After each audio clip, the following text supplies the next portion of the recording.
go straight to questions. How'd it feel to be back out there, man? It felt great to be back out there, be out there with my teammates and stuff. Just getting used to the flying around again and being able to be out there with my guys again. It was pretty fun. Johnny went down there in the first half, and I know there was opportunity created, obviously, for guys to step up. But I bet in the back of your mind, you probably knew, too, that Johnny was going to be coming back, and we weren't going to keep this down. Yeah, nah.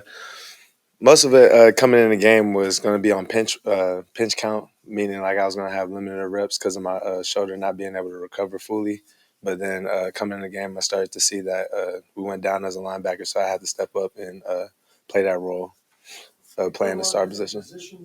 Yes. Do you feel like you're home now? Yeah, I feel like I'm at home. Being able to just pass rush and being able to pass rush from 10 yards back then, just being on the line has been a little bit better. Just being able to play the star position and Gillespie's defense has been allowing me to be able to play fast, and I've been really liking it so far. How good did it feel to get a win like that? Yeah. 30-point win over a blue blood program. I mean, usually I've really been thinking about the win as not as much as when you win, it's really hard to win. So you're really happy about winning, but most of it has been just really been thinking about us. I've been thinking about just how good we are as a team and as a staff. We are starting to gel in more and more and more as the weeks go, starting to become a stronger team. Has the mentality switched now that TCU almost has a target on their back, or do you still feel like this team is more free? Can you ask that again? Do you feel like the team's mentality has switched now that TCU's ranked almost as a target on their back, or do you feel like there's still things that you need to improve going forward? Nah.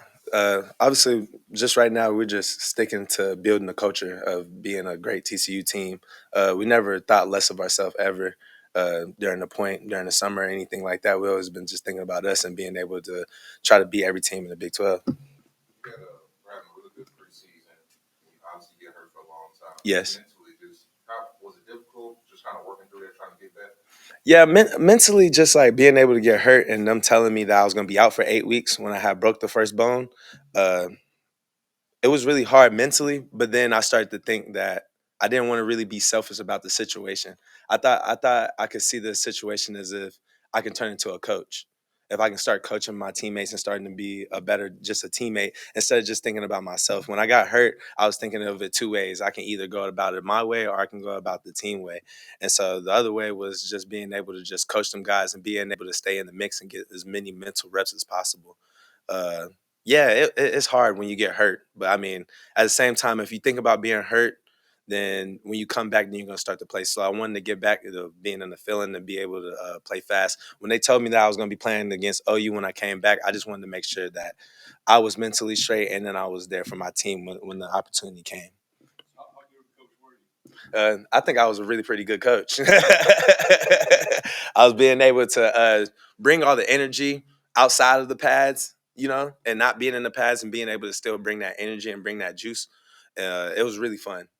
I would say that I became a better man of the injury than when I was just playing football. I kind of learned more about just being a man, being able to be patient, being able to be a teammate, and be able to become that leader role that I wanted to become earlier in the season. Marcel, do you think this defense allows you to play ultra fast? Yes. To a point where, I mean, you can react to anything. Yes. Yes. I've been able to play really, really, really fast and be able to really start to learn just the fundamentals about football, and that's been helping me be able to play fast, and Gillespie's able to, call me on a lot of blitzes from a lot of different areas on the field, and you never know when we're coming or not, and when I'm out there, you got D on the other side. So that's like two speed guys out there, that is really hard to get around us. So you got to pound and run the ball or you got to throw it above us. How much have you looked at Kansas? I mean, obviously, you got a true threat at quarterback. What kind of challenges do they present? The line's doing a little bit of couple funky little things. I think this week is about just being disciplined. Honestly, being able to know your reads, knowing what you need to do, execute your job. It's all about doing your job this week, honestly. It's really not really – I'm not really so focused about just Kansas, but you also just have to respect what they're doing right now and be able to come out there and play hard on Saturday. What's been the biggest change for you guys defensively? Last year wasn't really the standard of defense that TCU really Hmm. known to play. This year you guys are flying around. What's the whole process of why you guys are so much better on that side of the ball this year? Having fun, being able to think.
Maybe on how much fun have the last 2 weeks been for you with early touchdowns? It's been a lot of fun, especially the first week. I mean, for scoring my first touchdown, just a lot of fun.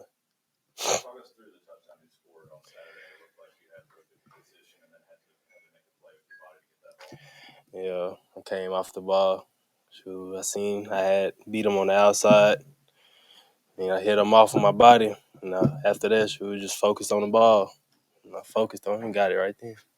Savion, you've overcome some injuries and you've had a great start to the season.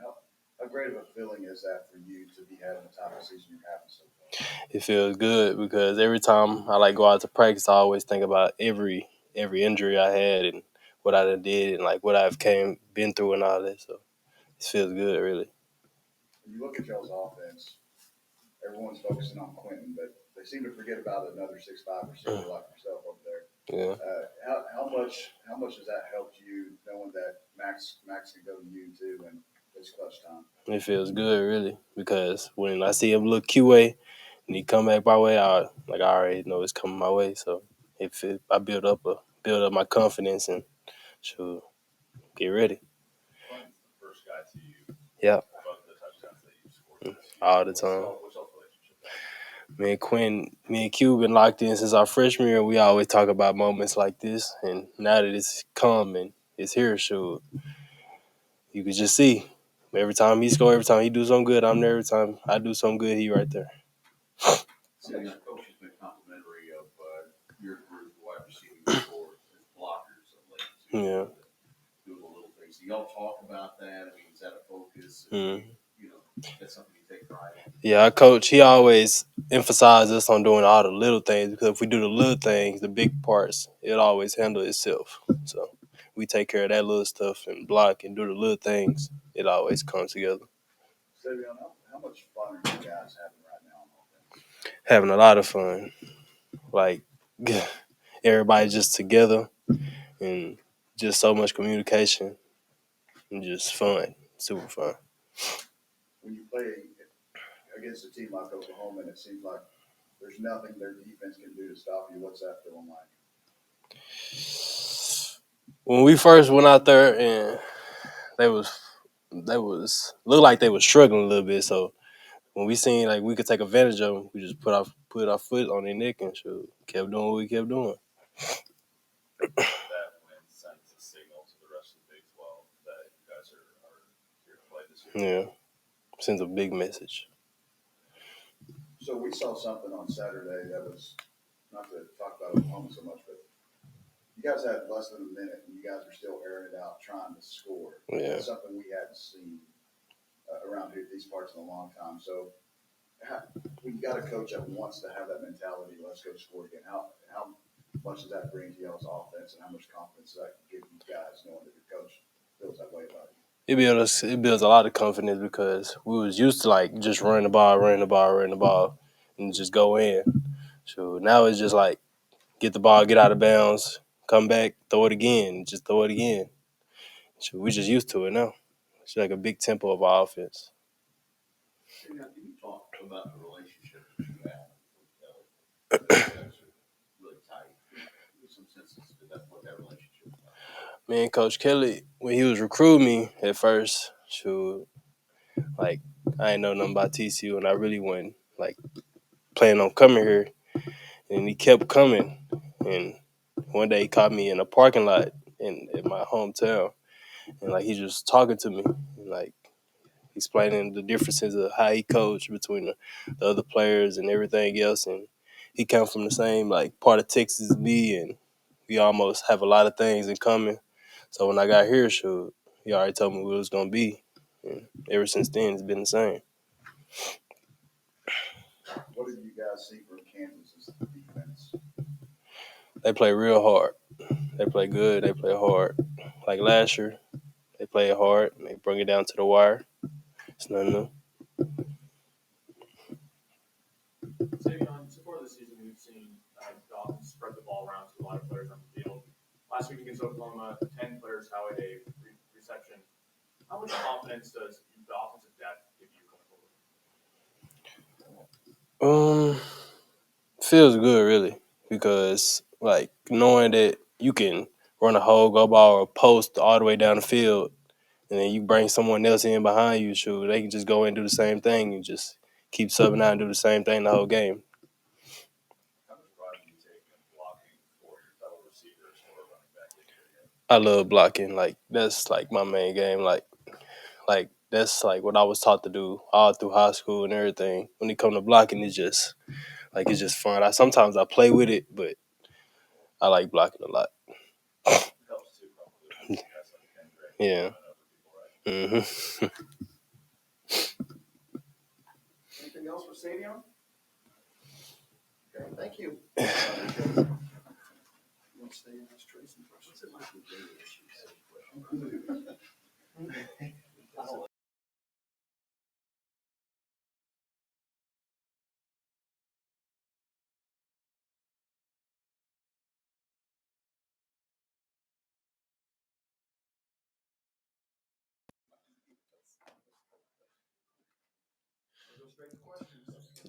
So man, how y'all doing today?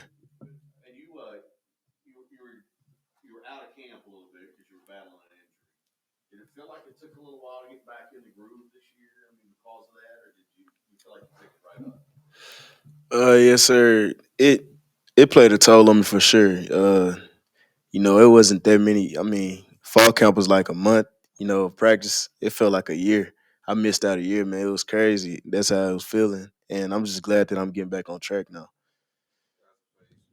Two pretty good receivers in the country, him and Rice from TCU. How do you think you and the secondary overall did against those guys? I feel like we played very well. We played great. We slowed them down, and knowing that Mims is a big receiver in the Big 12, and he has been consistent throughout his years there at OU.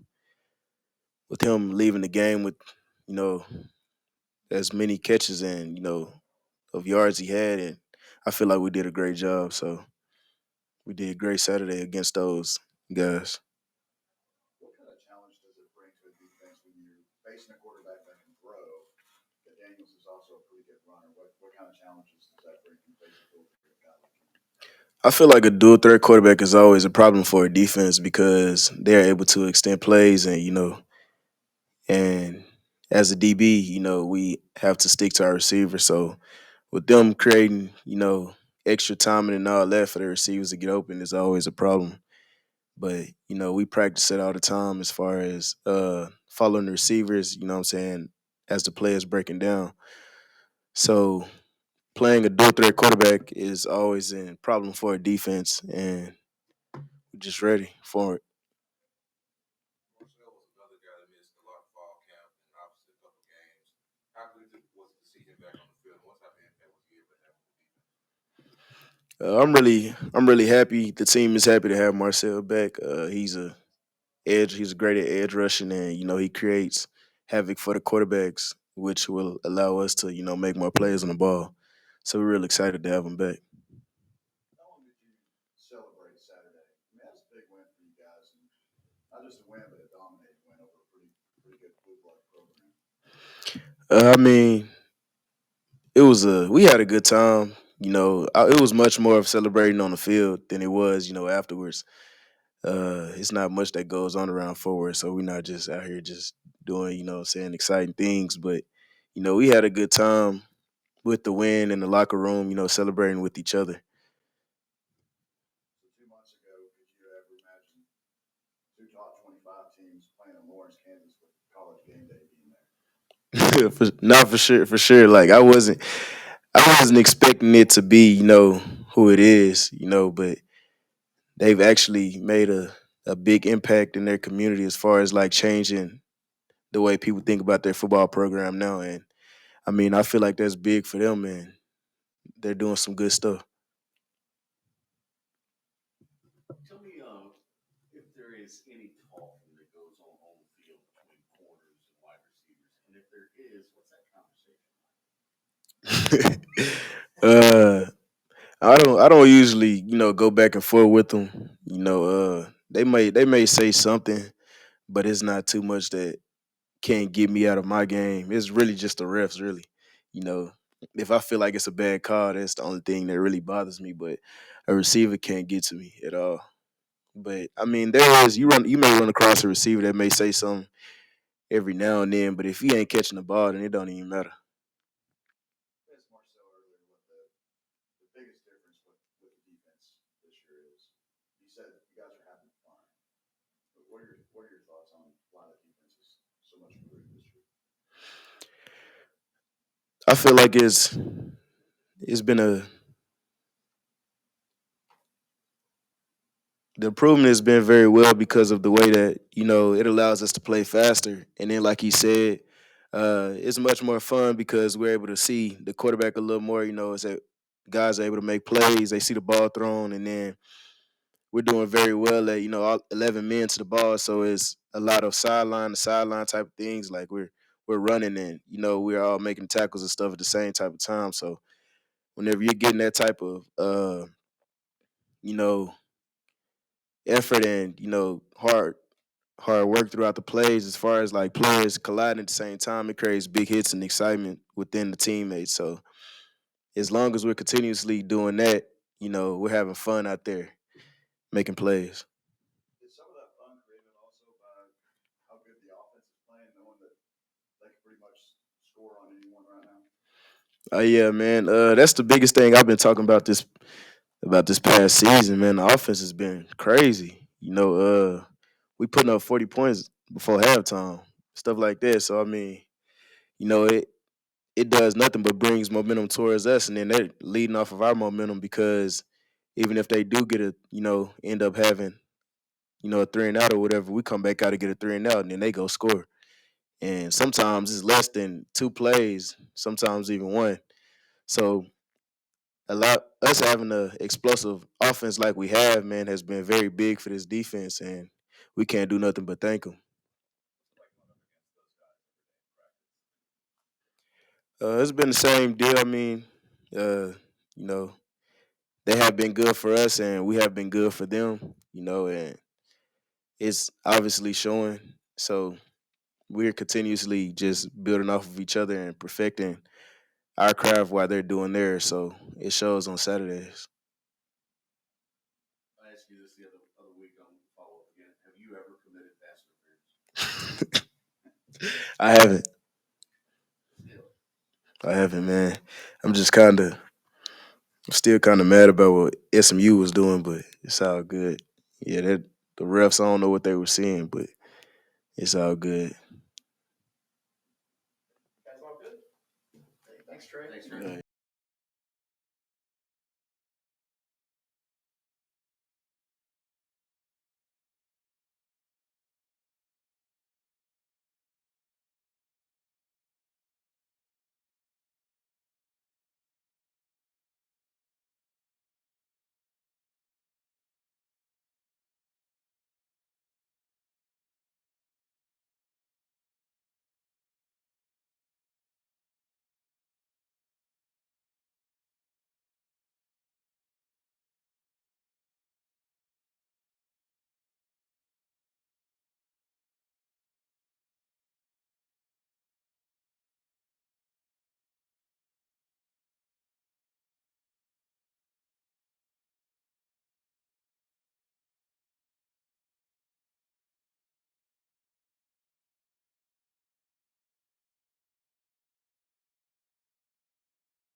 Stites on opening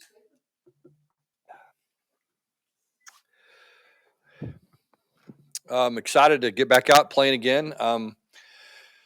Going against a really good Kansas football team, a team that I have a tremendous respect for.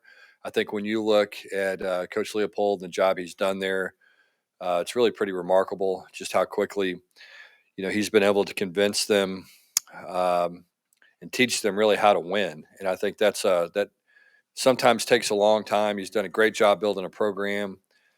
You can tell that they're completely bought in to his way of doing things and the culture of the program.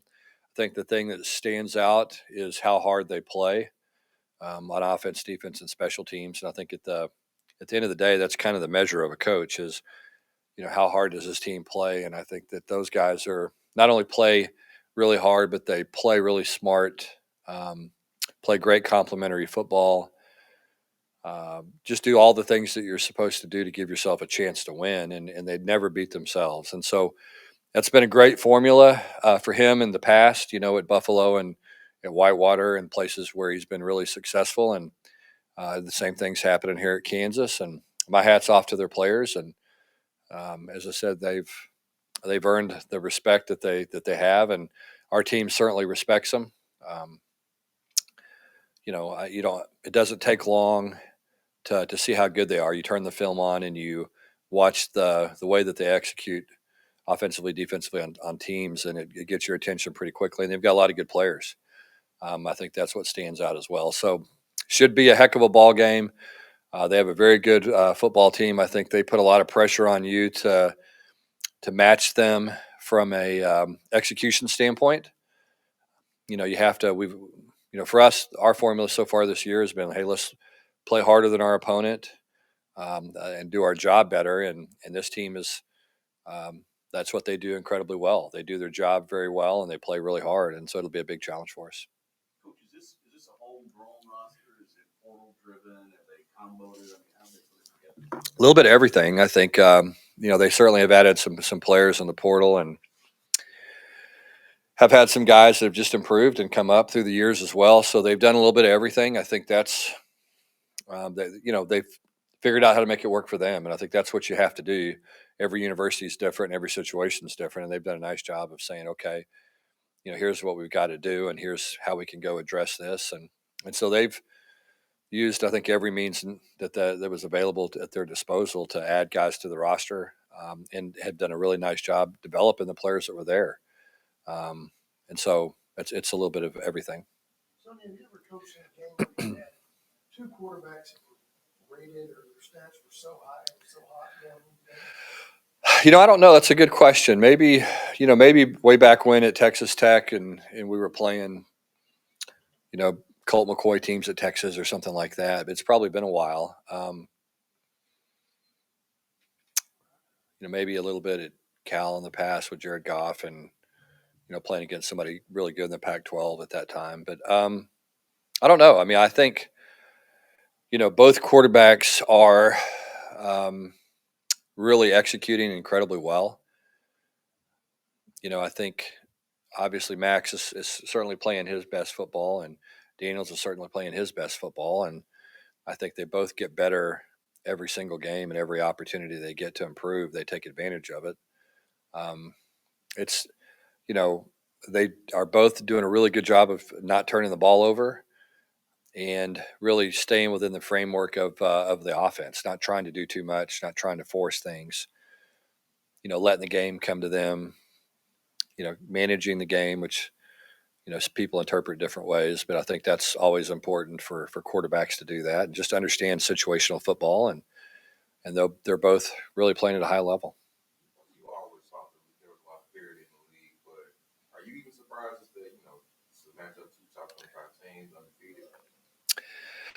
Not really. You could kind of see it coming. I mean, when 2 or 3 games in with Kansas, you put the tape on, and we had that open week, and I put the tape on of them in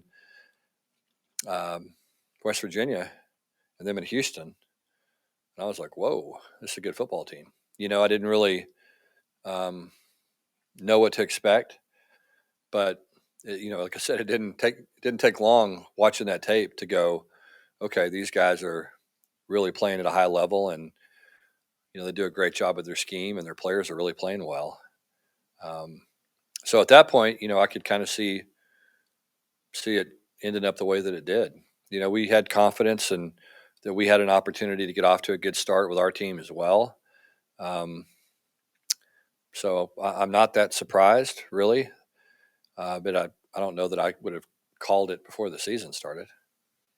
What's kind of been the message to the team with so much outside stuff coming into the game now with college game day? Just do what we've been doing. You know what I mean? And I think you don't ever know, how your team is going to handle something until they have to handle it.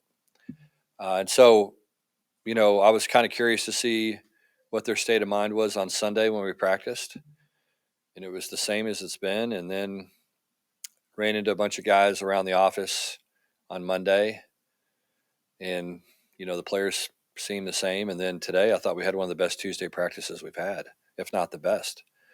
So, so far, I think we're in a good state of mind. I'm certainly hopeful that it doesn't change between now and Saturday. We're going to do everything we can on our end to ensure it doesn't. But the players have to decide for themselves. Either we're going to listen to this or we're not going to listen to it.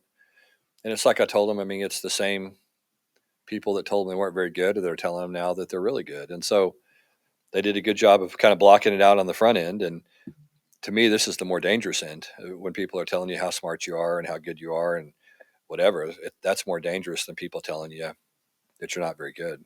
And so you just got to not pay attention and understand that you've had a little bit of success because of your approach and your mentality and the way you've worked, and and just kind of understand that if you want to continue to have success, you better do the same thing. Two quick questions about Marcel. First up, was his injury a rib or a shoulder? Well, it's weird. It's a rib injury, but it's kind of in your shoulder, which is that was new to me. I did that part of the anatomy class. I must have fallen asleep in because I didn't know you had ribs in your shoulder, but evidently you do. So it's kind of both, as odd as that is. So he looked like a guy that was having a pretty good fall camp. He suffered this weird injury that keeps him out. And he told us kind of the time away, helping be a better teammate, a better man. What did you just kind of see for him, and how he was kind of trying to kind of mentally bounce back? Yeah, I think you know Marcel has. Um, if you ask Marcel, and again, I don't know, he could tell you better than me, and I know you guys just talked to him, but I think Marcel has felt like probably, or I think Marcel has felt like that he's missed some opportunities up to this point in terms of his ability to be a productive football player for a variety of reasons, whatever they are. It doesn't really matter.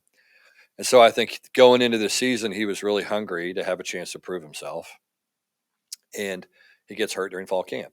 Has kind of a strange injury. Well, I think at that point, you know, it was going to be really important for Marcel to hold it together emotionally, and to be able to say, okay, look, this wasn't what I wanted, but it is what it is. Now I got to figure out how to make the most of it. And that's the conversation that he and Coach Gillespie and myself had was, okay, look, none of us want this, but here it is. And now let's try to turn this into an opportunity instead of a setback. And it all begins with your attitude and your approach, and what are you going to do to your body physically, and how are you going to rest, how are you going to recover, and then okay, what are you going to do in terms of being able to really learn the position and studying and doing stuff extra that and watching during practice and coaching and being really dialed in every day. And I think getting that um, view of that position and that perspective, I think um, it probably taught him a lot, and I think the biggest thing it taught him was just to stay cool and calm. And okay, look, this wasn't what I wanted it to be, but you know what? I'm going to figure out how to spin it the very best we can, so it's going to benefit him and benefit our football team. And Marcel was fantastic. I mean, we took him on trips because he was so positive and he was so upbeat and he was such a good leader. And he's been traveling with our team even though he hadn't been available because of that. Um, and I think it was a great opportunity for him to mature and, like I said, take a different perspective on the game and really learn and really study and immerse himself in into not just playing, but scheme and why and how it all fits together. He said he was a pretty good coach. Is that your same assessment? Yeah, you know what he did? He did a good job. I mean, he again showed a lot of maturity, and he's a enthusiastic guy, and just really loves to play. And I think Marcel, in a weird sort of way, just views this as a second chance, and wants to take advantage of it. And I think he's very appreciative of getting a second chance. And so, you know, he's showing maturity, and maturity's taking advantage of it when you get something like that. Coach, I'm not going to ask you to comment on the official from last game. Yep. However, I know every league's a little different. I'm curious, some insight on kind of the way the NFL handles feedback, things like Okay, so normally, I'm an open book when it comes to this stuff. So normally, we don't communicate with the league much. We felt like we needed to communicate with the league. We did. They were very communicative with us. Had some good conversations with people, and liked what I heard. And I think the league shares the same thing, that the same desire for accountability and everything that all of us want. And so they were great. I appreciated the open dialogue from the Pac-12. We disagreed on some things, which is fine. I'm okay with that. I don't expect us to agree on everything. And, and they were very clear and concise. And like I said, there was an open line of communication. So I was really encouraged by the interaction that took place. And because, again, I've been places where, you didn't have that kind of open dialogue. And I was really happy to see that. How is Dan going to test you guys in maybe ways that center or game play? Well, he just does everything well. I think that's the interesting thing about him. He's really calm, doesn't make mistakes, doesn't try to force things, does a fantastic job at taking what the defense gives him. He's been well trained. You can tell that they know what they're doing within their scheme, and they have answers for what you're going to do. It's kind of a cat and mouse game a little bit with those guys. And, that reminds me of a little bit more of a running based air raid in a weird sort of way, where they have answers for things. If you do this, they do this. Okay, then you do that, then they do that. And you're trying to kind of catch up to them, and they do a good job of staying ahead of you. Real unique run game. They've got good players. Their center's really mobile. I think he's a good player. Running back's good. Obviously, quarterback can do it all. Really good decision maker, really good leader, really good thrower, really good runner. And so, it puts pressure on you because they do not such a good job of staying ahead of the chains. And you look up and it's third and short all the time, or it's second and short all the time. And it just puts a lot of pressure on you defensively because they don't have any negative plays ever. They very seldom turn the ball over. They're just very efficient in what they do. Coach, you rushed for 9 yards to carry as a team on Saturday. What have you seen, like the whole season from the run game that the biggest success besides, Yeah, well, we got good players. I think it starts there. Our running backs run hard. Amari DeMarcardo has been fantastic. He's been a real pleasant surprise, and we expected him to be, very consistent like he was, but he's faster, he's bigger, he's stronger, runs better behind his pads. Obviously, Kendre's played really well. He had a little injury early in the year, and since he's gotten healthy, I think he's been the Kendre that we all expected to see. And then I love her depth. Amani Bailey has been a really good player for us. And so that part's been good to see those guys. Trent Battle's been good. Corey Wren has been good. I mean, I think we're pretty good at 5 backs. Our depth has been good. So it's been but that part's been good. Up front, I felt like we've played well. I mean, I think our guys have continued to get better and improve. We came into the season believing that the offensive line was going to be one of our strengths, and those guys have gotten more consistent. I think every week, and I think they're you know playing with a lot of confidence. Um, and just really executing well. And so we've made a lot of big plays in the run game. And when you have backs that can do that stuff, like I said, Amani, um, Kendra, all those guys have had long runs this year, and they all got good speed and have done good things. So it's kind of been a combination of a lot of different things, and that's typical when you have success doing something. It's usually because of a lot of different things. And and our ability to be able to throw the ball helps you run the ball, just like your ability to be able to run the ball helps you throw it. So those two things kind of play off of each other. You led the Big 12 in sacks coming to last week's game. Now it's Kansas that leads the conference in sacks. How are they a little bit different in how they'll try to attack the offensive line and run pressure? Well, I think part of what's happened at Kansas is, they've gotten off to leads in pretty much every game. They come out and they execute really well, and then all of a sudden, people have been trying to play catch up, and their pass rush has been getting home when they needed to. And I think that's been the thing that they do is, Oklahoma was different. They were creating a lot of sacks by pressure and blitzes and doing that kind of thing.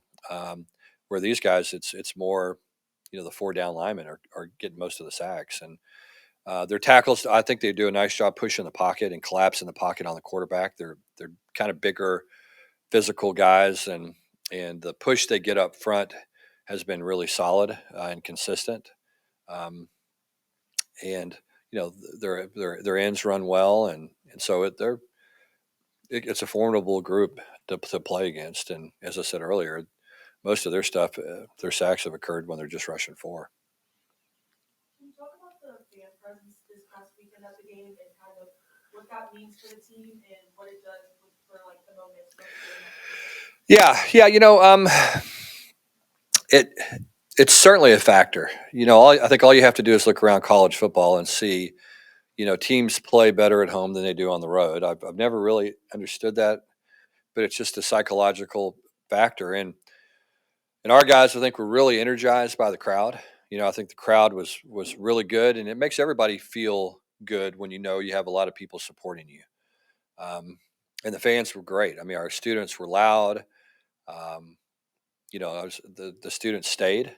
It was a long game. It was 4 hours, and those guys stayed there till the end. And I think we were all really appreciative of the fans that stuck around um, all the way through the game. Um, and I think you just get your energy from the crowd in so many different ways. And so, when we're making big plays, it feels like our players, the crowd's feeding off of that, and we're feeding off of the crowd, and it's kind of something that that we're doing together in a weird sort of way. And I think it's really important to our players. It's certainly important to have that kind of noise, and when you're playing against good teams and you're trying to pressure them, and they're having communication issues and all the stuff that happens when you have a great home crowd. And so it's really important for us to continue to draw well, and it matters to recruits and people that are looking at your program. And it's just a really important part of this whole equation and getting your program where you want it to be. And so it's a big deal when we have a full house for sure.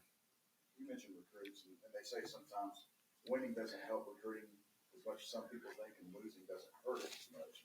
We got to think the win over Oklahoma kind of. Yeah, no, it did. It certainly, I think it certainly opened some people's eyes. I think, this program has been really good for a long time, but these are high school kids. And so if you're talking about 3 or 4 years ago, these high school guys they weren't in high school, they were in junior high. And most of them didn't really follow college football. And they certainly don't have a long understanding of who's been what and what's happened and et cetera. And so, young people have a very small group of experiences to relate to, if that makes sense. And so, they just know what's happened in the last year or two, or last 3 years, or 4 years, or whatever the case may be. And when you can go someplace and win, especially against a big brand like Oklahoma, you can go to a game like that and you see a sold out crowd that's very enthusiastic. You see great facilities. You see, excitement within the stadium. You see a successful team. You see guys having fun and playing for each other. You just kind of get around our team, then it's hard for young people not to want to be a part of it, of the whole experience of it. And so I think that's big. It's just big. I mean, recruiting. There's it, there's a lot that goes into it, but at the same time, I mean, it's young people sometimes making emotional decisions, and when you can have that kind of environment, then it certainly helps you. Anything else for Coach? Okay, thank you guys. Appreciate it. All right.